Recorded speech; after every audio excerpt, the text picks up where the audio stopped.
আসসালামু আলাইকুম। তো আমরা এখন দেখব কিভাবে আইফোনের জন্য আমরা ডিএনএস সেটআপ করতে পারি বিকাশ চালানোর জন্য। তো দেখেন এখানে আপনি যখন হোয়াটসঅ্যাপে যোগাযোগ করবেন আপনাকে এরকম একটা ডিএনএস ফাইল দেওয়া হবে। এই ডিএনএস ফাইলটা আপনারা ওপেন করবেন। ওপেন করার পর নিচে দেখতে পারবেন অ্যারো বাটন, শেয়ার বাটনে আপনারা একটা ক্লিক করবেন।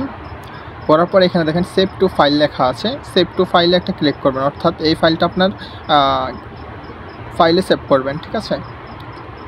করার পর জাস্ট এখানে আমার আগে থেকে সেভ ছিল, আমি রিপ্লেস করে দিলাম। আপনারা সেভ করে নেবেন। তারপর এখান থেকে এটাকে ক্লোজ করবেন, ফাইলে চলে যাবেন, আপনাদের ফাইল ওপেন করবেন, যে ফাইলে রাখছেন সেই ফাইলটা ওপেন করবেন। জাস্ট এই ফাইলটা আপনারা ওপেন করার চেষ্টা করবেন। তো ওপেন করার চেষ্টা করলে দেখবেন এটা ডাউনলোড হয়ে যাবে আপনার প্রোফাইলে। এটা ক্লোজ লিখবেন, তারপরে সেটিংসে চলে যাবেন। সেটিংসে আসার পর এখানে উপরে দেখতে পারবেন যে প্রোফাইল ডাউনলোডেড। তো এই প্রোফাইল আপনার অলরেডি ডাউনলোড হয়ে গেছে। এটা এখানে ক্লিক করবেন, দেন ইনস্টলে ক্লিক করবেন।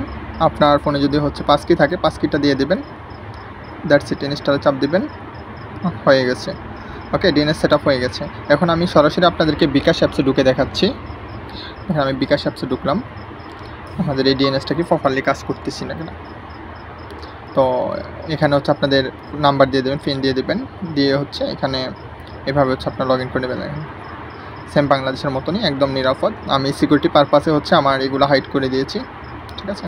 আপনারা এভাবে ডিএনএস সেটআপ করে দেন আপনারা বাংলাদেশের মতনই বিকাশ অ্যাপ চালাতে পারবেন, যে কোনো দেশ থেকে। ওকে, সেম বাংলাদেশের মতনই এখান থেকে ক্যাশ আউট, সেন্ড মানি সবই করতে পারবেন। আপনি টাকা রিসিভ করতে পারবেন, টাকা সেন্ড করতে পারবেন, সব কিছুই করতে পারবেন এক কথায়। ওকে, তো এই ডিএনএসটা যাদের লাগবে তারা আমার সাথে হোয়াটসঅ্যাপে যোগাযোগ করবেন। আর ডিএনএস প্রাইসটা আমি বলে দিচ্ছি।